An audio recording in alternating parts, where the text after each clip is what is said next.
Hello everyone! So for today's video, may pupuntahan kaming event. May nalaglag.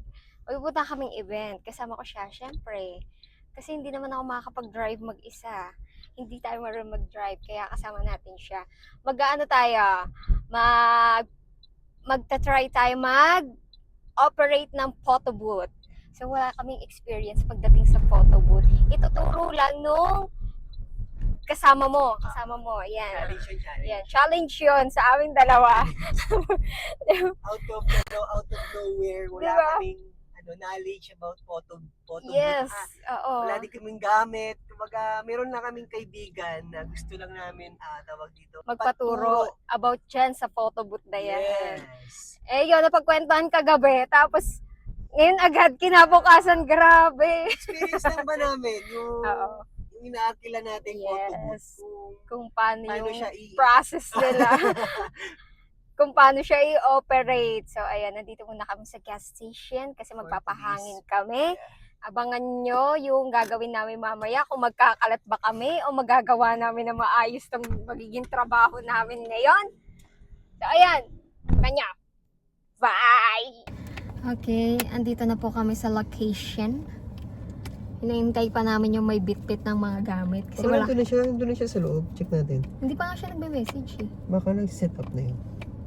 Okay, sige. Baba na lang tayo. Sige, baba na lang kami. Guys, so ito na yung location ng party. First birthday nga pala to. And ayan yung manager ko. Naghanap na daw siya ng pwesto ng photo booth. Mag-set up daw muna sila. Hindi na ako tumulong kasi kaya na nila yan.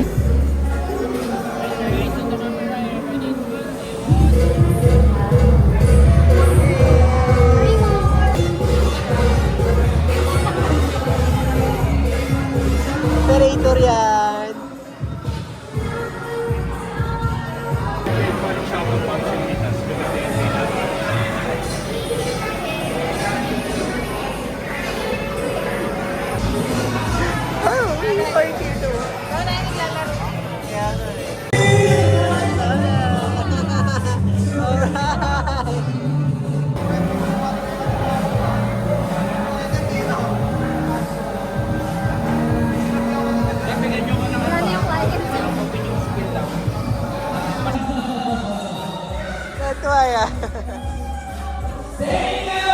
So, ayun, tapos na yung pa-challenge na.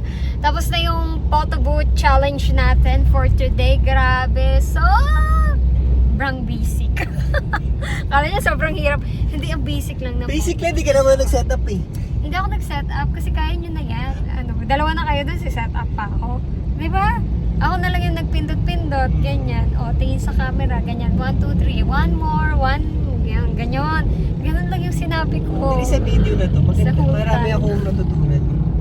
Like, Dapat talaga, pag mag-photo booth ka, dapat lagi yung aura mo laging jolly kasi yung pinipicturean mo. hindi lang sa photo booth. Oo, kahit saan, Basta pag nasa event ka, kailangan yung mukha mo, jolly ka, yung approachable yung itsura mo, hindi yung nakasimangot ka all the time. Mahahawaan kasi yung mga pipicturean mo. Yes, mahahawa yung mga tao instead na masaya sila, di ba?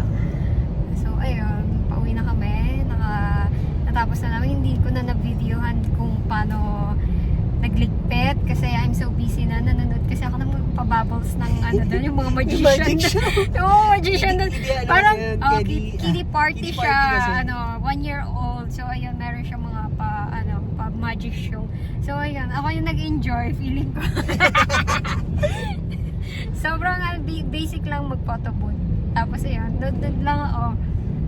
Ganon. Yun lang. So, susunod na challenge ulit. Okay, sa next ulit. Feeling ko kakaroon mo na yung photo booth. Gagi. See you on my next vlog. Bye. Ay, I'm here again.